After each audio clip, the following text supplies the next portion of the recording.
ഭക്തർ എന്ത് ഭക്തിയോട് കൊടുത്താലും ദേവിക്കത് വളരെ സ്വീകാര്യമായിട്ടാണ്. ദേവിക്ക് ഏറ്റവും ഇഷ്ടമുള്ള പൊങ്കാലയുണ്ടോ? നിവേദ്യത്തിൽ പ്രധാനം മണ്ടപ്പുറ്റെന്ന് പറയും. നമുക്ക് അവരവരുടെ ആരോഗ്യവും പ്രധാനമാണ്. ദേവി ഒരിക്കലും കഷ്ടപ്പെട്ട് ചെയ്യണമെന്നൊന്നും പറഞ്ഞില്ല, പക്ഷെ ചെയ്യുന്നത് തൃപ്തിയോടുകൂടി ചെയ്യണം. ഇപ്പോൾ ചന്ദ്രഗ്രഹണം വരുന്നത് പൊങ്കാലയുടെ അന്ന്, അതുമായി ബന്ധപ്പെട്ടിട്ട് നമ്മൾ ശ്രദ്ധിക്കേണ്ട കാര്യങ്ങളുണ്ടോ? എൻ്റെ പീക്ക് അവേഴ്സാണ് 3, 10, 7. അതുകൊണ്ടാണ് 3, 10 മുതൽ 7 വരെ ക്ഷേത്രം അടച്ചിടുന്നത്. ക്ഷേത്ര ദർശനം ഉണ്ടാവില്ല.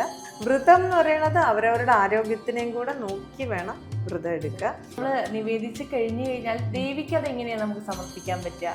ഈ പെട്ടെന്ന് കത്തിപ്പിടിക്കുന്ന സാധനം കുത്തി കയറ്റി അതിങ്ങനെ 4 വഴിക്ക് തീയായിരിക്കും.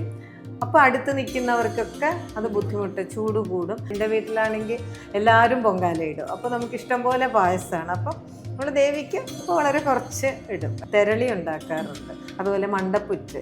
നമ്മൾ എല്ലാവരും അവരവരുടെ ടേസ്റ്റാണ്, ദേവിയുടെ ടേസ്റ്റാണ് കാണുന്നത്. മാമിൻ്റെ ഒരു കുട്ടിക്കാലത്ത് ഈ പൊങ്കാല എങ്ങനെയായിരുന്നു?